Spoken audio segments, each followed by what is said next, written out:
Hola, Emi. Hola chicos, ¿cómo están?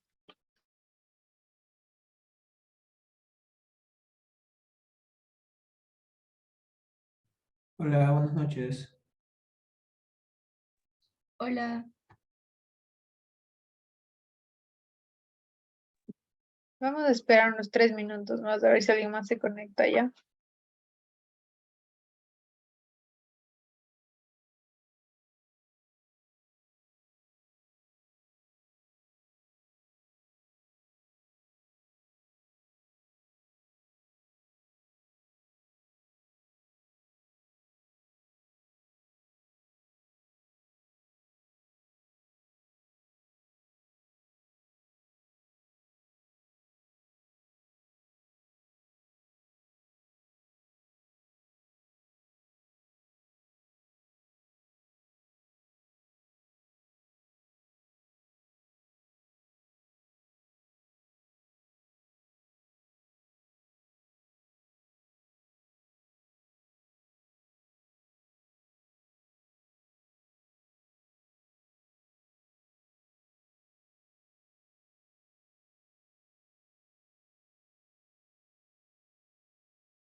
Bueno chicos, ya vamos a empezar ahorita. Entonces, ahorita ahí están viendo el sistema nervioso autónomo y lo importante del sistema nervioso autónomo es diferente, o sea, hay que saber qué es, ¿no? Entonces, primero tenemos el sistema nervioso somático y el autónomo. Entonces, el somático es el que no es voluntario, el que puede ser controlado por nosotros, el que es voluntario puede ser controlado por nosotros conscientemente, por ejemplo, caminar, sonreír, mover la cabeza, eh, mover el pie, o sea, todo eso es somático y es básicamente está formado por la unión que tiene el nervio que sale desde la médula espinal, desde el sistema nervioso central, con el músculo esquelético que está inervando.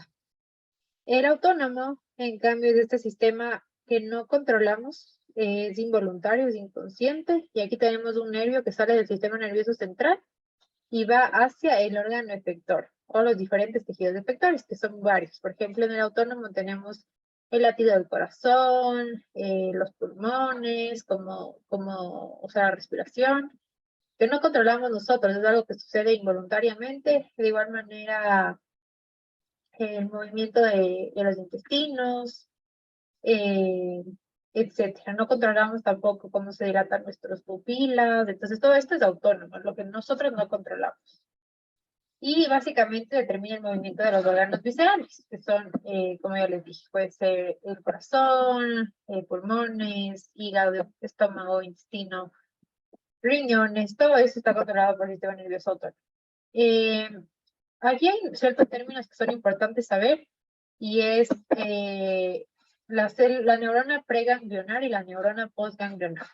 Entonces tenemos la neurona preganglionar, que es la que sale desde la médula espinal y va hasta el ganglio. Entonces todo este trayecto rojo que se ve aquí. Esa es la neurona preganglionar. Y la postganglionar es la que va desde el ganglio hacia los órganos efectores. Entonces, algo importante también a saber aquí es que la neurona preganglionar siempre secreta acetilcolina. Siempre secreta acetilcolina. Y por ende es una neurona colinérgica. En cambio, la postganglionar es una neurona, puede ser dopaminérgica, puede ser adrenérgica, puede ser colinérgica, o sea, es ya diferente. Pero lo importante aquí saber es que las preganglionares siempre son colinérgicas.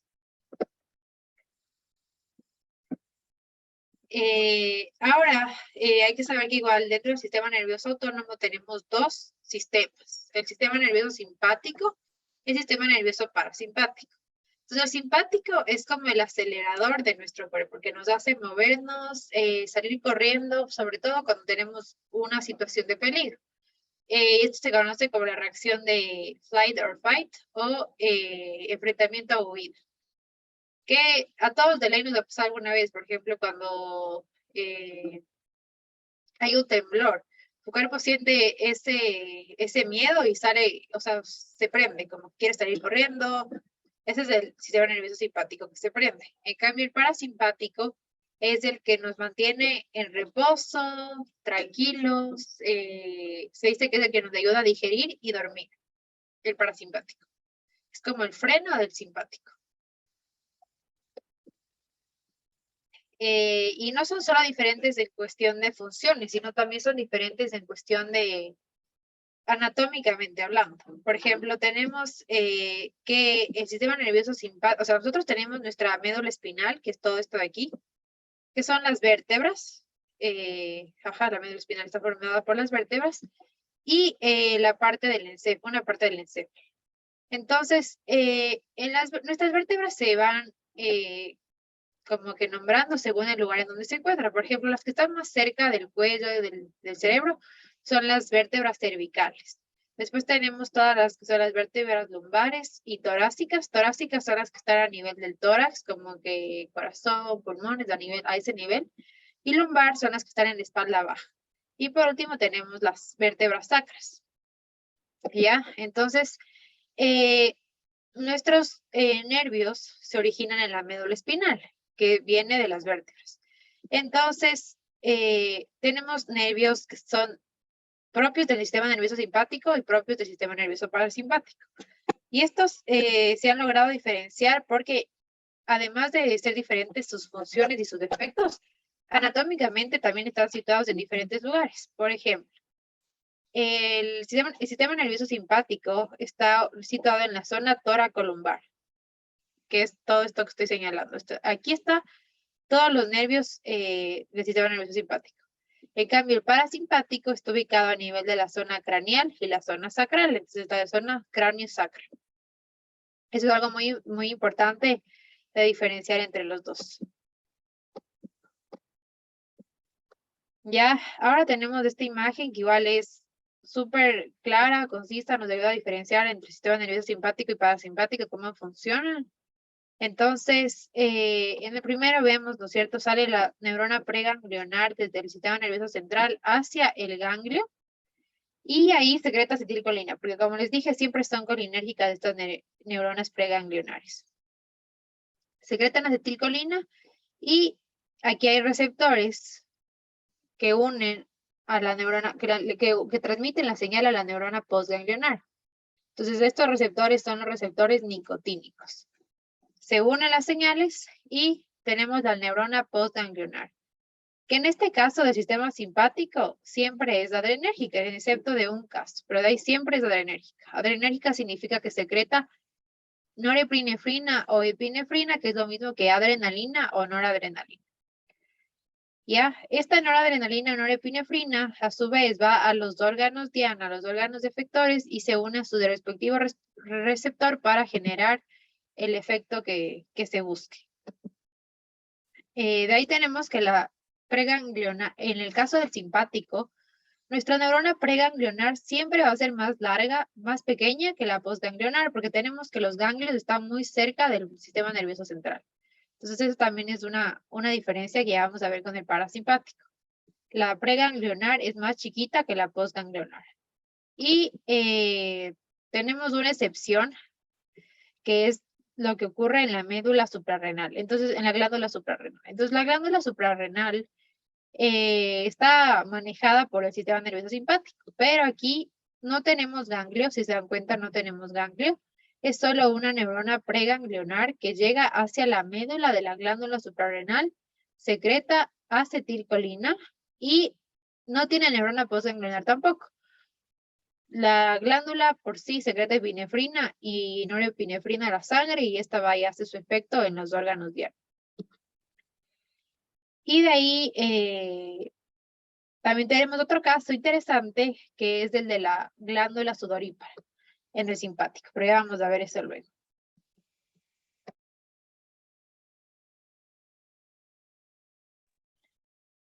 En cambio, el parasimpático, la diferencia primero es que el parasimpático, su célula preganglionar es mucho más larga que en el simpático, porque los ganglios están más cerca de los órganos efectores. Entonces, la célula preganglionar es mucho más, la neurona preganglionar es mucho más larga que la postganglionar.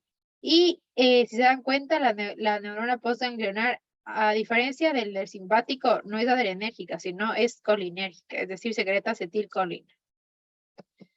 Ya, entonces esto es como que a breves rasgos las diferencias en cómo funciona el uno y el otro. Ahora sí vamos a ver ya lo que pasa en el sistema nervioso simpático. Entonces, ya hablando del sistema nervioso simpático, hay que saber que tenemos, como les dije, tenemos, estos están ubicados en una zona específica de nuestra médula espinal, de nuestro sistema nervioso central, que es en la zona toracolumbar, que va específicamente desde T1 hasta L3. Todos los nervios que salgan de aquí son del sistema nervioso simpático. Hay que saber que estos, espérenme un ratito.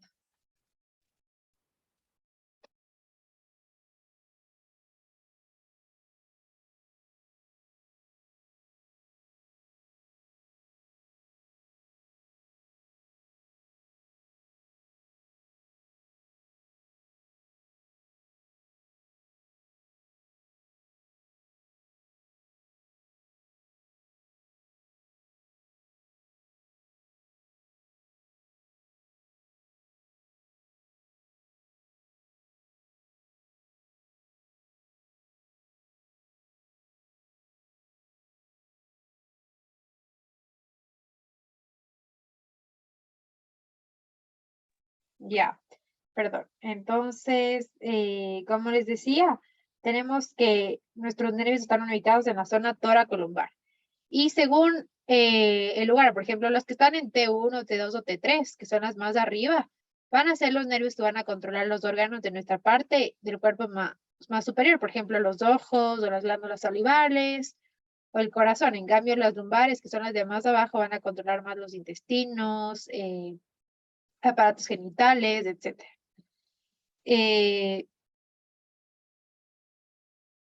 Eso por este lado. Entonces, ¿sí está claro hasta aquí? ¿Alguien tiene alguna pregunta? Hasta ahora todo claro, Dani. Listo, gracias. De ahí tenemos las, como les dije, tenemos las diferencias que son primero en el largo de la célula preganglionar y la postganglionar, entre simpático y parasimpático. Y tenemos lo que les dije acerca de las glándulas sudoríparas. Entonces, las glándulas sudoríparas son una excepción, porque tenemos que las glándulas sudoríparas viene la célula preganglionar, que es colinérgica, y se une con la postganglionar, pero la postganglionar en las células sudoríparas no es adrenérgica como todas las demás, sino es colinérgica. Y tiene su receptor muscarínico. Entonces, esta glándula sudorípara se parece mucho a lo que sucede en el sistema parasimpático, pero es sistema simpático. Entonces, esa es una de las excepciones a la ley de lo que pasa en el sistema nervioso simpático. Y los receptores adrenérgicos de la neurona postganglionar también son muy importantes, y son los de alfa 1, los de alfa 2, beta 1 y beta 2, que es muy importante también saber. Ya, bueno, aquí está un resumen igual de lo que pasa con la glándula suprarrenal, que es como el almacén de adrenalina y noradrenalina. Entonces, aquí llega de la neurona preganglionar no tiene ganglio, es una única neurona que llega a las células cromafines, que son las que específicamente van a secretar epinefrina y norepinefrina. Liberan acetilcolina, estos tienen sus receptores nicotínicos y se transmite la señal de liberar epinefrina y norepinefrina a la circulación y que esta vaya a los órganos a los que tiene que hacer su efecto.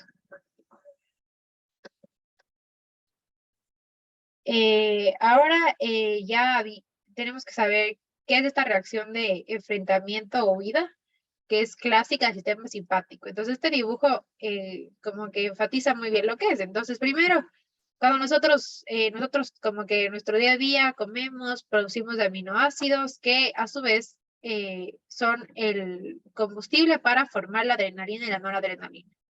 Esta sale a la sangre solo en ciertas ocasiones. Sale a la sangre en cantidades muy elevadas, en ocasiones donde hay una emergencia o hay una sensación de peligro. Por ejemplo, como dice aquí, que un perro te esté siguiendo, que, no sé, tal vez hay un temblor, o un choque de autos, no sé, algo así. Entonces, esto prende a tu sistema nervioso simpático y lo que hace es que empecemos a secretar cantidades muy grandes de adrenalina y noradrenalina. Y esto tiene efectos en el cuerpo. Entonces, los efectos en el cuerpo que genera el sistema nervioso simpático son los que, lógicamente, serían o sea, dudarían escapar bien de alguna situación peligrosa. Entonces, por eso pueden ir pensando, por ejemplo, si tú estás escapando de un perro o de un ladrón, lo que tú quieres es correr, ¿no es cierto? Entonces, para eso necesitas tener los ojos bien dilatados para poder ver bien todo lo que está sucediendo a tu alrededor. Por eso se dilatan las pupilas. De ahí necesitamos respirar más porque estamos agitados, corriendo, entonces se dilatan también nuestras vías aéreas para que entre más oxígeno a nuestro cuerpo. De igual manera, nuestro corazón empieza a latir con mayor fuerza para poder transmitir sangre a todo nuestro cuerpo. Las arterias tienen una cosa muy interesante que se hacen más chiquitas, o sea, se contraen en lugares en donde no necesitamos que haya tanta actividad. Por ejemplo, en el caso de la emergencia, no necesitamos, por ejemplo, que haya tanta actividad en nuestros intestinos porque no vamos a querer ir al baño en ese momento. Y al contrario, entonces contraemos en estos lugares las arterias, pero vasodilatamos en los lugares donde sí queremos que haya bastante sangre porque queremos una acción. Por ejemplo, en los músculos de las piernas o del cuerpo, que es donde estamos corriendo y donde necesitamos más energía. Algo también importante y muy interesante de esto es que nuestro cuerpo incluso es tan inteligente que cuando estamos en una situación de emergencia empieza a aumentar su tasa de coagulación para que en caso de que sangres no te mueras por hemorragia, sino que se detenga el sangrado. Entonces es algo muy importante y muy, muy chévere. Y por último, después de que ya pasa la amenaza, después de que ya pasa lo que veíamos como peligroso, nuestro cuerpo vuelve a la normalidad gracias al sistema parasimpático y podemos, por ejemplo, aquí está el hombre en el baño, entonces es como que ya nos podemos relajar, volvemos a la normalidad. Tenemos uniones neuroefectoras, que es básicamente esto lo que nos dice es que cómo es la unión entre el nervio simpático y su órgano efector, que es, como ven, son los nervios tienen una característica específica, que son estas varicosidades, que son como estas bolitas, y en estas bolitas aquí se sintetizan y se liberan los neurotransmisores. Entonces, esto es algo diferente a lo que vimos antes de sinapsis neuromuscular, ¿no es cierto? Sino que aquí es como tenemos los axones de forma de redes que tienen varicosidades llenas de neurotransmisores. Los neurotransmisores de las varicosidades simpáticas son tres. El primero y el más importante, que es la norepinefrina. Pero también hay dos que no son los clásicos, que son el ATP y la proteína Y. Entonces, estos dos son otros neurotransmisores que no son los clásicos o no son los comunes, pero que igual manera nos van a ayudar a que haya una buena contracción. Porque ya vamos a ver que el sistema nervioso simpático genera contracción, digamos, constricción arterial. Va a generar que haya. Entonces, la noradrenalina se encarga de esto, por medio de aumentar el calcio intracelular. Y si se dan cuenta aquí, la noradrenalina funciona mediante sus receptores de proteína G, que ya debieron haber visto, que aumenta la cantidad de calcio. Pero también tenemos que el ATP abre canales de calcio y a su vez también el neuropéptido Y. Entonces, lo que hay que saber aquí es cuál es el neuropéptido común, cuáles son los atípicos, y que básicamente los atípicos le apoyan al típico, generando o garantizando que hay una buena contracción.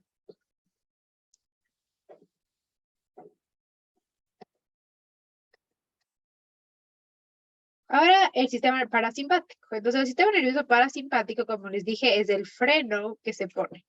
Y como que sus nervios salen o se originan en la parte craneal, en los nervios craneales del 3, el 7, el 9 y el 10, y salen de la zona de los segmentos sacrales, del S2 al S4. Entonces, eso también hay que saberse. Sistema cráneo sacral. Aquí, como se acuerdan, la diferencia del parasimpático es que el ganglio está cerca del órgano, entonces la neurona preganglionar es mucho más larga que la postganglionar. Eso por un lado, y por otro lado que nuestras neuronas postganglionares son colinérgicas, es decir, van a secretar acetilcolina hacia los órganos que tienen receptores muscarínicos.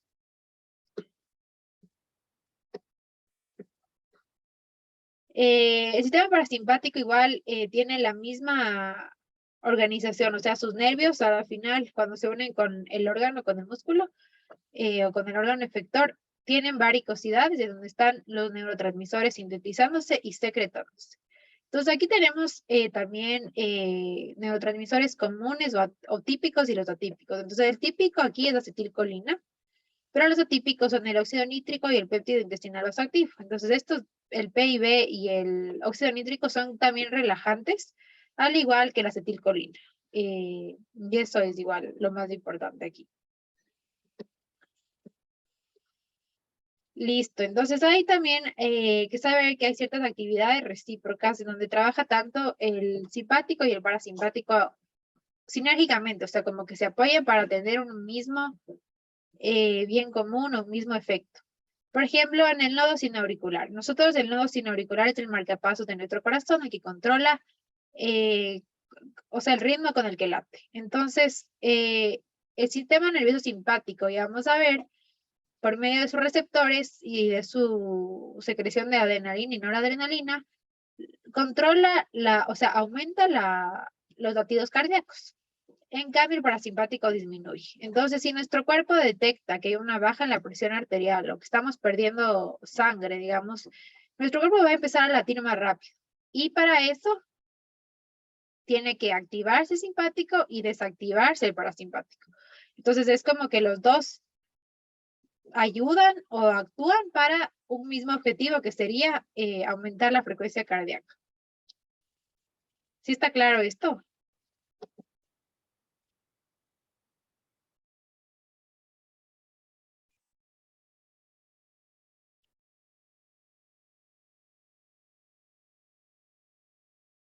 Bueno, voy a pasar. Si tienen alguna pregunta, me dicen nomás.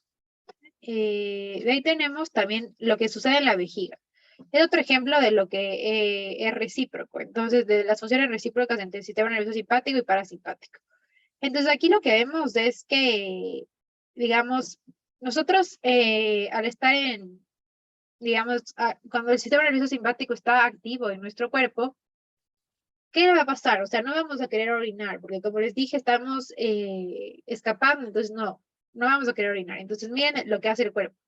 El cuerpo tiene dos receptores en la vejiga, el del músculo detrusor, que es el músculo de aquí, de la parte como globito, y el de el esfínter, que es el que básicamente, esfínter interno, que es el que permite, se abre para que salga la orina y se cierra para que no salga la orina. Entonces, en el sistema simpático, si se une aquí la noradrenalina, lo que pasa es que va a generar que el detrusor esté relajado, o sea, se está llenando la vejiga, pero el esfínter se mantenga cerrado. El receptor alfa 1 hace que se mantenga cerrado y en cambio el beta 2 o el beta 3 hace que esté relajado el músculo detrusor. Eso con el sistema nervioso simpático.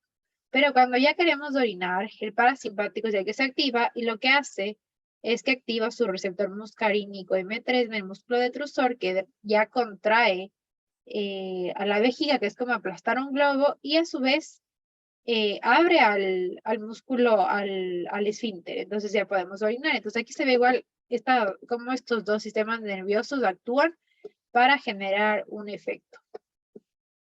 Y el tercer ejemplo es con las pupilas. Entonces, nuestras pupilas tienen igual dos músculos, el iris, que es este de acá, que es el dilatador, y el esfínter, que es el que contrae. Entonces, si nosotros estamos con el sistema nervioso simpático activado, lo que va a pasar es que tienen receptores alfa 1 en estos músculos del iris y les contrae. Mire, les contrae para que se dilate mucho más la pupila. En cambio, el parasimpático lo que hace es que contrae el esfínter, que es este redondito, para hacer nuevamente chiquita a la pupila. Entonces aquí también se ve la acción de estos dos sistemas en el cuerpo. Ahí tenemos los receptores. Entonces los receptores hay que saber que tenemos de dos tipos, en el simpático y en el parasimpático. Entonces el parasimpático tiene receptores, todas nuestras células preganglionares son colinérgicas, secretan acetilcolina, pero sus receptores no son muscarínicos, sino son nicotínicos. ¿Ya? Eso es algo que se deben acordar. En cambio, en el parasimpático, lo que pasa es que tenemos receptores muscarínicos en nuestros órganos. Por otro lado, en el simpático, lo que tenemos son los receptores adrenérgicos, que son los alfa 1, alfa 2, beta 1 y beta 2, y los muscarínicos solamente en el caso de las glándulas sudoríparas. Eso hay que tener muy, muy claro.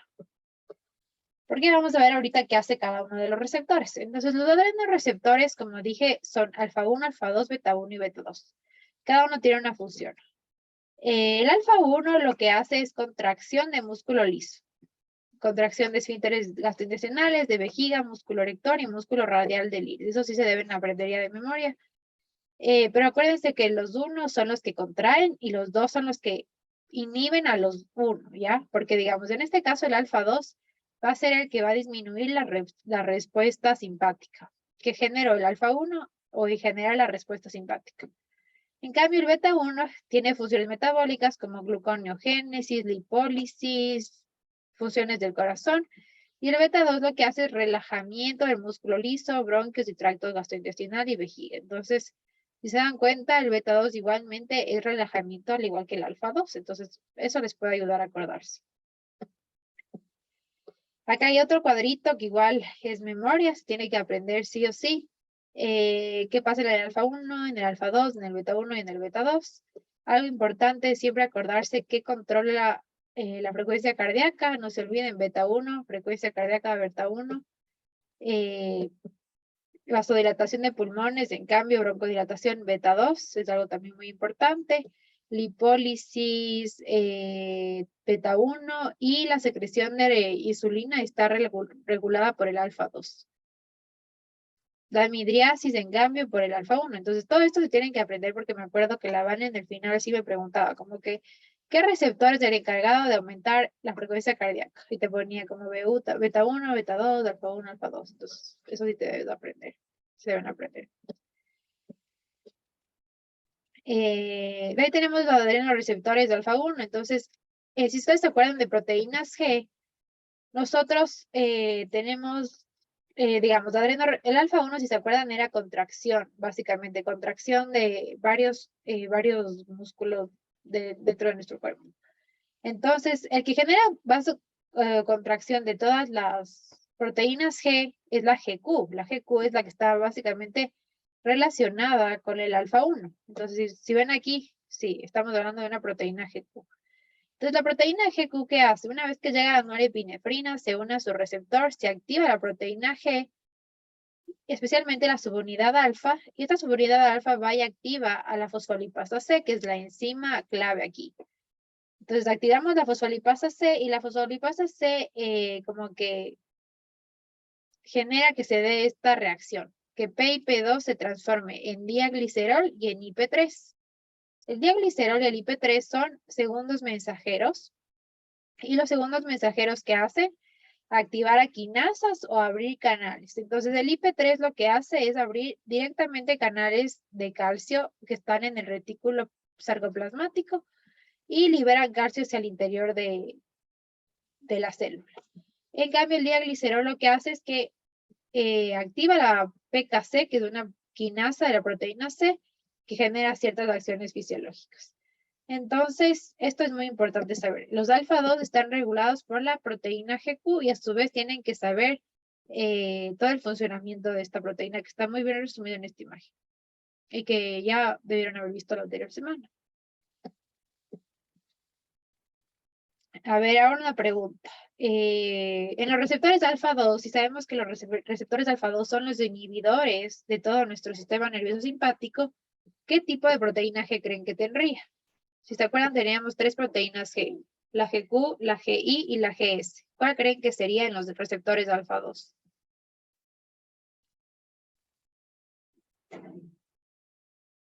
Creo que es la GS, ¿no? No, porque digo que estamos, no verán, porque estamos diciendo que el receptor alfa-2, La GI, es la GI, disculpa, me he confundido. sí, muy bien, la GI, ahí sí. Entonces sí, los receptores alfa-2 al ser inhibidores, lo que van a hacer es inhibición. Entonces lo que van a hacer es por medio de la GI, que va a reducir el AMP cíclico. Entonces, muy bien. Ahora, en cambio, los beta, tenemos el beta 1 y el beta 2. Entonces, el beta 1 lo que va a hacer es aumentar la frecuencia cardíaca, sobre todo. De ahí otras funciones, y por esto lo hace por medio de una proteína GS, que estimula y aumenta el AMP cíclico.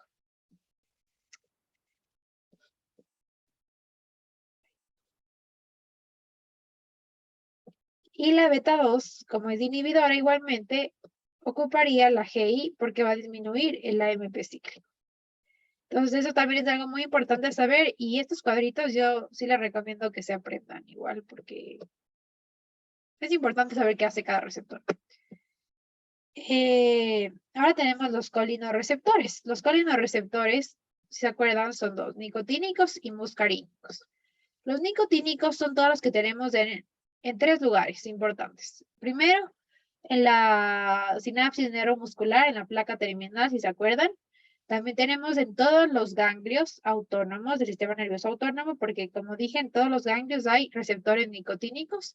Y aparte tenemos en las células cromafines de la médula adrenal. En esos 3 lugares tenemos los receptores nicotínicos, muy importante saberse.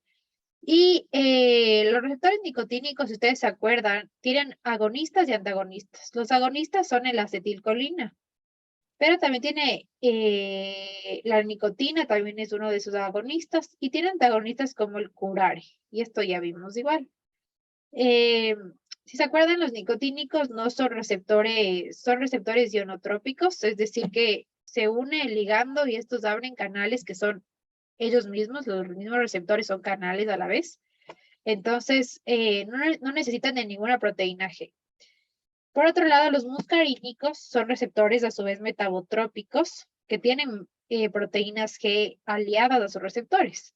Entonces, la proteína G aquí que más nos importa en los muscarínicos es y la que vamos a encontrar es la proteína GQ, que va a generar contracciones por la liberación de calcio, porque tenemos 3 tipos de receptores muscarínicos, algunos van a ser liderados por la proteína GQ y otros, en cambio, lo que van a hacer es, van a ser liderados por la proteína GI para generar como repolarización y volver a la normalidad, o sea, ser inhibidores. Y aquí tenemos los 3 tipos de muscarínicos, entonces tenemos los M1, M2 y M3. Entonces, los M1, si se dan cuenta, las señales que les activan son el IP3 alto, el diglicerol y el calcio alto. Y estos van a generar despolarización. Entonces aquí, ¿qué proteína G es de qué proteína G estamos hablando si ven estas señales?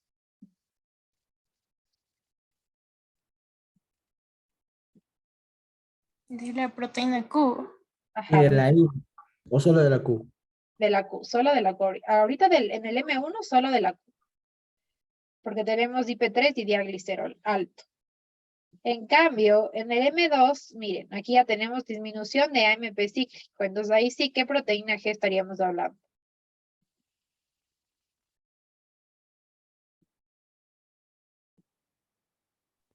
Hey, La I. La GI. Ajá, muy bien, la GI. Y acá otra vez la G.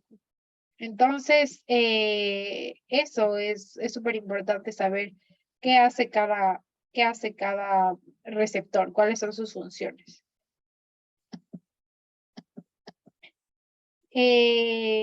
Listo. Ya acabamos de ver todo lo del sistema nervioso autónomo. No sé si tienen alguna pregunta, algo que no quedó muy claro. Estas últimas partes ya, esto sí es de memoria, deben aprenderse súper bien. una pregunta. En lo de los nervios del ganglio, o sea, no entendí muy bien la parte de la localización. Ya, a ver, lo que deben saber es que tenemos, como les dije, la médula espinal de nuestro cuerpo, o sea, la médula espinal está formada por el conjunto de vértebras una encima de otra. Entonces, en las vértebras tenemos nuestros nervios salen de las vértebras. Y las vértebras tienen nombres, o sea, no cambia nada en ellos, solo tienen diferentes nombres según dónde están localizados. Entonces, en la zona cervical, que es por el cuello, se llaman cervicales. Torácicas a nivel de tórax, lumbares en la espalda baja y sacro es ya a nivel del rabo. Entonces, nuestros nervios simpáticos y parasimpáticos salen de diferentes lugares. Por ejemplo, el simpático sale de la zona, o sea, los nervios simpáticos están ubicados, más bien dicho, en la zona tóraco-lumbar, de T1 a L3. Estos de aquí son simpáticos. En cambio, los parasimpáticos salen desde de la zona craneal y de la zona sacra. Y de la zona craneal, especialmente de aquí, salen de los nervios craneales, de 4 nervios craneales que ya estaban ahí mencionados, que era el 5, el 7, el 9 y el 10. 5, 7, 9 y 10. Que son sale de estos nervios craneales los nervios y también de la zona sacral. Entonces, eso es lo que tienes que saber, como que simpático sale de la zona tóraco-lumbar y parasimpático salen de la zona cráneo-sacral. ¿Está más Ya, claro? sí, gracias. Ya, de nada. ¿Alguien tiene alguna otra duda?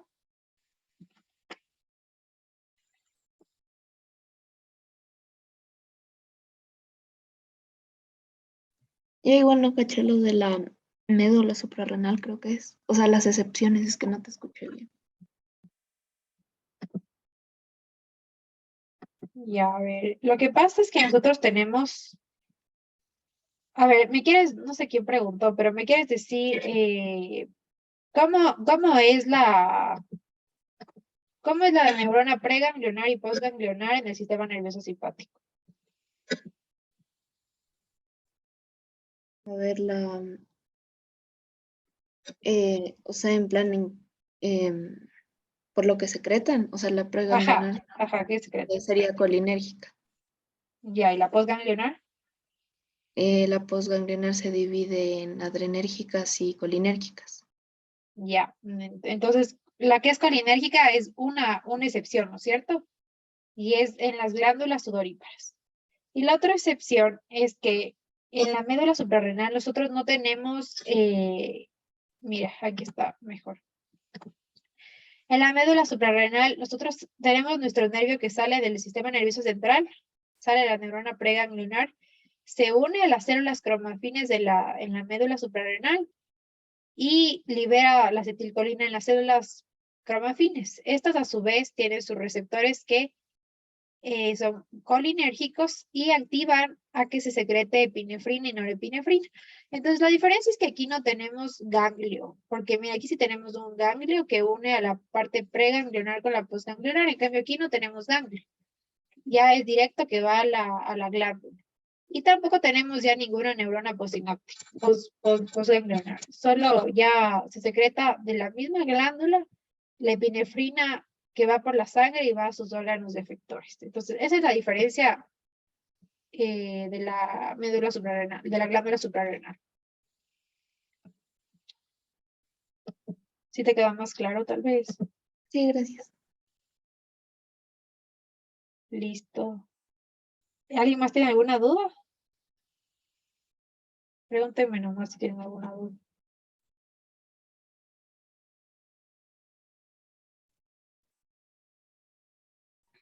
¿Sería que puedes repetir, por favor, la parte en que lo dijiste que el sistema parasimpático y simpático trabajaba junto? Pues ya, listo, sí. Son 3 ejemplos en los que trabajan igual o recíprocamente los dos sistemas. Por ejemplo, como les dije, primero es en el corazón. Nosotros queremos, el objetivo es aumentar la frecuencia cardíaca. ¿Cómo logramos esto? Se tiene que activar el sistema nervioso simpático, pero también se tiene que inactivar el parasimpático para poder llegar a este objetivo. Entonces, por eso es que en este caso del nodo sinoauricular del corazón, están actuando sinérgicamente los dos para cumplir este objetivo, que es aumentar la frecuencia cardíaca. En el otro ejemplo, en cambio, es cómo actúan los dos, o sea, los dos tienen diferentes, o sea, el sistema parasimpático y el simpático, cómo actúan dentro de la vejiga. Entonces, el simpático, ¿ustedes qué creen que va a ser simpático en nuestra vejiga? ¿Va a hacer que orinemos o que no orinemos?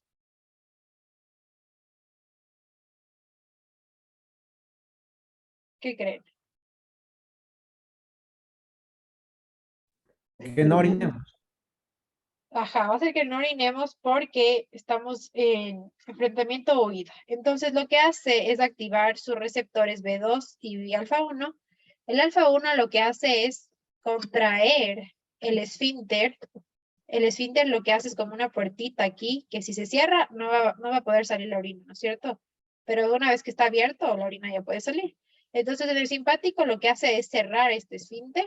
Y aquí, en cambio, que es el músculo detrusor de la vejiga, que es el que está, el que ve que es como la pared de un globo, el músculo detrusor, ¿ya?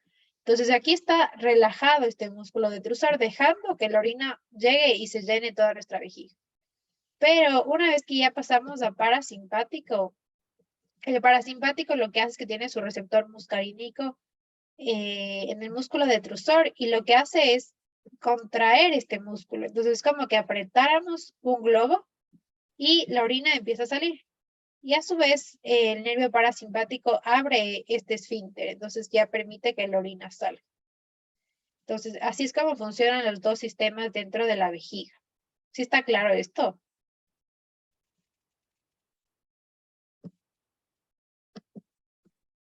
Sí, Emi, gracias. Ya. Y también hay el ejemplo de las pupilas. Entonces, en las pupilas del sistema nervioso simpático, lo que hace es abrir las pupilas por medio de la contracción del iris, que son los músculos dilatadores, que tienen receptores alfa 1. Por otro lado, el parasimpático actúa a nivel de este músculo de aquí, que es el esfínter o constrictor. Igualmente lo activa para que se contraiga y disminuya el tamaño de la pupila. Entonces, es eso. Ya no sé si alguien más tiene alguna otra pregunta.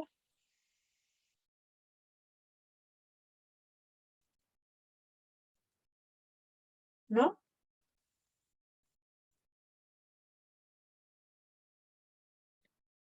Si ya no tienen dudas de... ya aquí se acabó la clase. Solo una cosa, Emi, ¿nos puedes pasar la grabación, porfa? Sí, yo les paso. Ya, gracias. Listo, chicos. Creo que ya tienen su examen cerca, así que estudien y que les vaya súper bien. Suerte. Ya, Emi, gracias. Chao, Emi, gracias. Gracias, Emi.